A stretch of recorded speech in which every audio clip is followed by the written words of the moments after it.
Salut Christelle. Voilà, j'essaye de rassembler mes idées autour de l'ego et de notre notion, notre concept d'ego tranquille ou ego calme. Alors voilà, ce qui me vient premièrement, c'est que on a tous des capacités, on a tous des intelligences différentes, de la créativité, des idées, une capacité à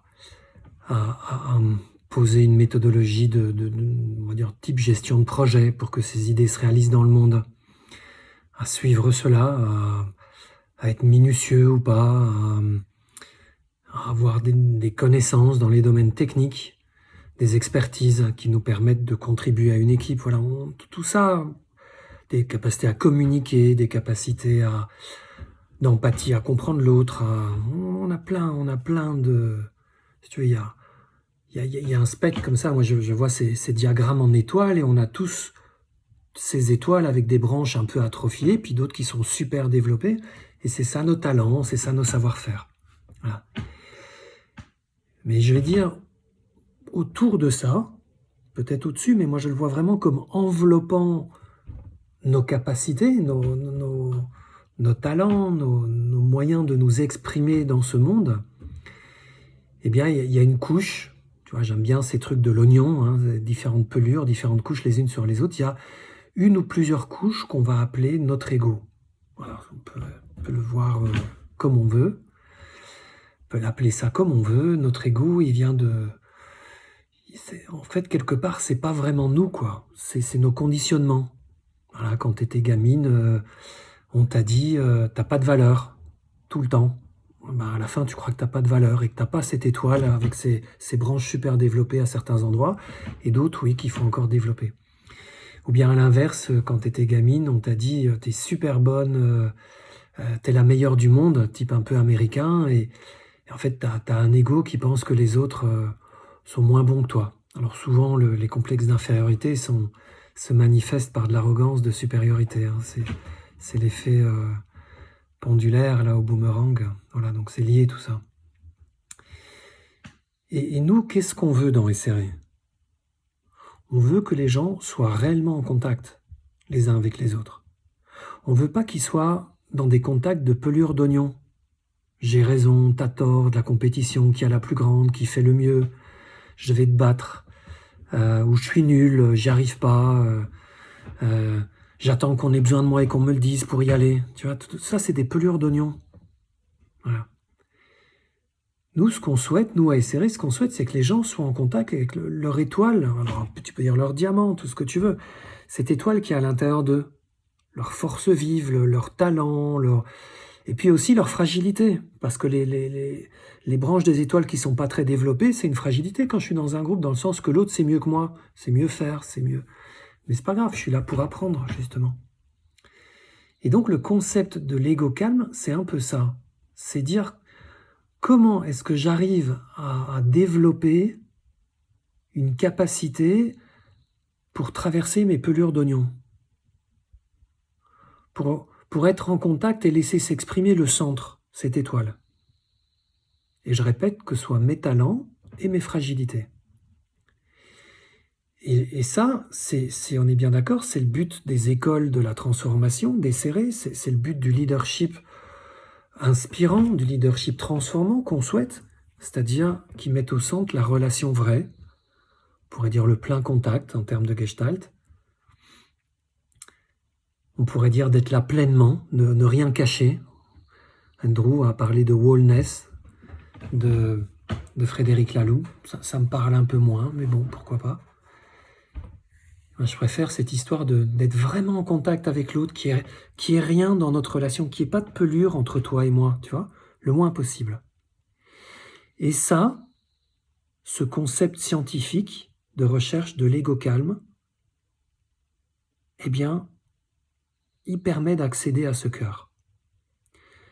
Tu vois, ces chercheurs qui ont pris ce modèle avec ces 4 dimensions qu'on va aborder dans un instant, ils ont vu que ceux qui scorent élevés sur les 4 dimensions, eh bien, ils présentent des valeurs humanistes, telles que je l'écris dans le post, d'humilité, de bien-être, parce que tu sais que pour bien être dans la relation, il faut être bien soi-même, je t'apprends rien là-dessus, d'autodétermination. Pour moi, ça c'est une des clés.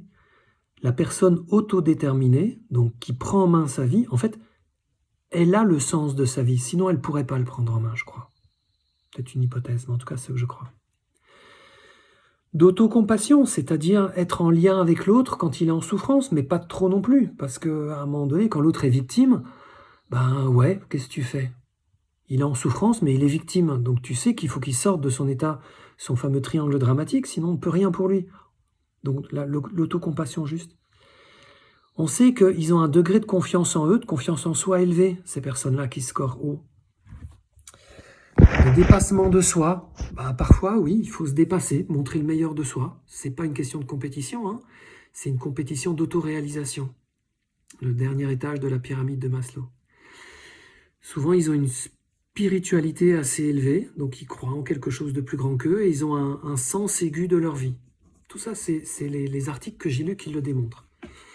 Et surtout, en termes, quand on vient dans l'entreprise, ils montrent une capacité de travailler en coopération, dans des environnements complexes. Où les environnements complexes, tu sais, font ressortir toutes nos peurs, de lâcher prise, de ne pas savoir, de contrôle, et ainsi de suite. Donc, le concept d'ego calme, par définition, c'est celui, quand tu le travailles et quand tu deviens bon là-dessus, qui te permet de travailler avec les autres dans des environnements complexes. Et c'est rien d'autre que ça. Avec cette notion de sens. Je suis Siri, à votre service. Avec cette notion de sens qu'Esséré porte vraiment au fond des tripes et dans son cœur, c'est-à-dire que pour pouvoir bien travailler en collaboration dans des environnements complexes, il faut avoir un sens de qui on est, de où on va, de ce que l'on veut et de où on va, très fort. Voilà. Donc ça, c'est pour te donner le contexte général de cet ego calme. Maintenant, les 4 composantes sont ce qu'elles sont. Alors, c'est décrit dans la recherche, plus ou moins bien, mais on commence à prendre un peu de recul, hein, en ayant travaillé dessus, on commence à comprendre que c'est une question d'équilibre. Le fameux funambule qui a sa perche et qui doit rester sans cesse en équilibre, parce que ce n'est pas un équilibre statique, je suis une fois pour toutes. Chaque situation de la vie va venir me déséquilibrer, je vais devoir retrouver mon équilibre. C'est ça le concept de l'ego calme. Et il y a 2 dimensions sur lesquelles je dois être en équipe. La première dimension, c'est ma relation à l'autre. Et ça, on est vraiment dans de la pure gestalt. En gestalt, on pourrait parler de frontière-contact. C'est-à-dire que quand je suis en relation, je dois savoir, sentir où je mets ma frontière, où elle se trouve. Soit c'est moi qui la mets, soit je laisse l'autre la mettre, soit à 2, on met une frontière quelque part. Et cette frontière, ça veut dire que jusque-là, c'est moi, tu pénétreras pas. Et de là à l'autre côté, c'est toi. Si cette frontière, elle est très vers toi, ça veut dire que tu n'existes pas beaucoup dans la relation, que tu vas me subir. Si c'est positif pour toi, si c'est ce que tu veux, tant mieux, mais c'est pas très digne. Et à l'inverse, si je laisse cette frontière se mettre très fort vers moi, je ne pourrai pas exister avec dans mes idées, dans qui je suis, dans la relation, et je vais devoir te subir. Et c'est pas très juste pour moi. Donc il y a une histoire de juste frontière entre nous, qu'on pose tous les deux. Alors c'est un résultat de notre relation, mais si on est conscient, on la pose ensemble. Ça, c'est vraiment dans la thérapie gestaltiste. Eh bien, cet équilibre, c'est ça que traduit. De l'autre côté de la frontière, c'est mon empathie pour toi. Si j'ai trop d'empathie, tu pénètres dans mon monde et je n'existe plus. Et de l'autre côté, parce que pour avoir un équilibre, il faut 2 polarités, c'est la prise de recul. Si je prends trop de recul, je n'ai plus d'empathie. Je te regarde comme un objet, tu peux souffrir et mourir. Je suis tellement loin de toi que je vais voir quelqu'un mourir. Et ça ne va rien me faire. Donc tu vois qu'entre les deux, il y a ces justes équilibres. De la même manière que dans la relation, c'est la première dimension, il y a cette deuxième relation qui est le temps. C'est un peu plus compliqué pour moi, mais je le comprends bien. C'est-à-dire qu'on prône beaucoup dans notre culture d'aujourd'hui d'être dans l'instant présent. Mais en fait, si tu es dans l'instant présent, c'est une question que je me suis toujours posée, on ne fait plus rien. Pourquoi aller faire quelque chose de nouveau? Si je suis dans l'instant présent, par définition, je suis bien. Être dans l'instant présent, c'est goûter le moment. Donc quand je goûte, c'est bon pour moi. C'est pas la souffrance, ce genre de choses-là. Si je suis dans l'instant présent, quel est mon driver pour faire, pour me dire que c'est possible, que ça va advenir, quand ça n'advient pas? Eh bien, c'est De nouveau, cet équilibre, d'un côté, il y a l'instant présent, et de l'autre, il y a l'évolution. Le monde est en perpétuelle évolution. On peut mettre de la spiritualité là-dessus. Moi, j'aime l'Inde. Il y a un Dieu qui crée, un Dieu qui développe, un Dieu qui détruit. Le monde est toujours dans ce mouvement-là. On naît, on se développe, on meurt. Le printemps, l'été, l'automne, l'hiver. Ça, c'est pour un drôle que je dis ça. On a parlé ce matin. Mais si je ne suis que dans l'évolution, je ne suis que demain, et donc je ne peux plus goûter, je ne peux plus être satisfait du moment présent. Les entreprises, je pense, sont beaucoup dans ce mouvement-là. Elles sont beaucoup le balancier du côté de tout va bouger, la croissance de soi et des autres, et ici on met croissance en positif, mais c'est dans le sens l'évolution. Et les entreprises sont beaucoup dans la prise de recul, finalement, même si elles courent tout le temps en mode pompier, elles sont toujours à faire des plans, des plannings, des budgets et tout ça. Et les gens n'existent peut-être pas tellement en tant qu'individus empathiques. Donc voilà pour moi comment je comprends ce concept de l'ego calme. J'essaye de le vivre tous les jours, ces équilibres, évidemment. Et là, on a la possibilité de mesurer. Alors, est-ce que l'instrument de mesure est assez sensible? Est-ce que tout le monde n'est pas tout de suite très bon? Est-ce qu'on peut tricher? Est-ce que ceci? Est-ce que cela? On fait un peu confiance aux chercheurs, à la recherche. C'est sûrement pas la panacée ce qu'on a là, mais c'est déjà quelque chose. Et donc moi, aller dans une entreprise, je me dis, on fait passer ça à toute une équipe, on fait passer ça à tout le steering committee de Vetoquinol, on fait passer ça aux 100 top managers de Vetoquinol. Ça donne quoi ces deux équilibres? On est complètement à côté de la plaque? On est complètement déséquilibré ou bien est-ce qu'il y a un équilibre? Voilà, c'est la question que je me pose. J'ai des bouts de réponse, hein. Ça demande à expérimenter, ça aurait été chouette, et notre prochain client, on le fera passer au début. S'ils sont tous parfaits, mais qu'ils n'arrivent pas à se transformer, c'est que ce ne sera pas le bon instrument. Mais aujourd'hui, moi je crois, et c'est Andrew qui a vraiment mis la lumière là-dessus, je crois que c'est un bon instrument. Un bon instrument, et on est dans ce test and learn, nous aussi, hein, on n'a pas la science infuse. C'est un bon instrument qu'on voudrait tester, et aujourd'hui, qui est certainement un point de différenciation. Voilà. Et donc l'idée, j'ai repris un peu le document que tu as écrit sur la stratégie, c'est pas de faire nos mesures et puis de dire tu peux te transformer ou pas. Non, c'est de faire des mesures. Si tu nous appelles, c'est que tu as un souci. Et donc on a une base. On part de 5 sur 10. Quand on aura de l'expérience, on saura qu'il faut être à 7 ou à 8 pour que ça se passe bien. Ou 7,5. On ne sait pas. Et en tout cas, on va déployer notre méthode et on va continuer à mesurer avec une certaine fréquence, on ne sait pas encore.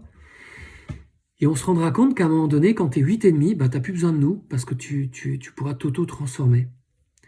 Et nous, le type de transformation qu'on a avec tête, cœur triple, la boussole du leadership, avec nos réunions pour libérer la parole, de pouvoir s'exprimer, d'oser rêver en entreprise, de réveiller le désir d'un futur différent, eh bien, tout ça, ça participe à plus d'ego calme, à plus de sécurité psychologique et à plus de POS, Perceived Organizational Support.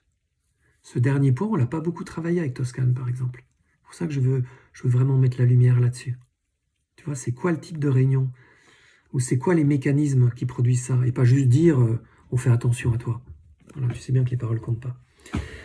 Donc voilà, c'est un peu long, mais voilà ce qui me vient sur cet ego calme. J'espère que ça peut t'aider. Dis-nous, c'est sûrement pas une vidéo qu'on va mettre en ligne, mais peut-être des petits bouts, on réécrit des petits bouts de vidéo pour mettre en ligne. En tout cas, il y a déjà une intégration des outils par nous avant d'aller à l'utiliser à l'extérieur.